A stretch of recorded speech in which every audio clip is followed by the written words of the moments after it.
What are the top tips you can do? Consistency. If I have to tell you, consistency of your sleep routine.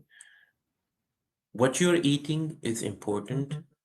It is more important when are you eating. Are you eating it at 9 p.m. and then going to bed at 9:15? It's not good. Your body needs a time to process those things that you have taken.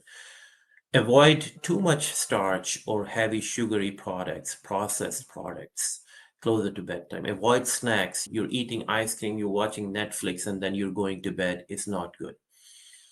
Drinking too much fluids before going to bed is going to keep waking you up. The kidneys are not going to sleep. They're going to keep producing urine and you'll have to wake up. The other thing is your environment. Just we talked about sleep.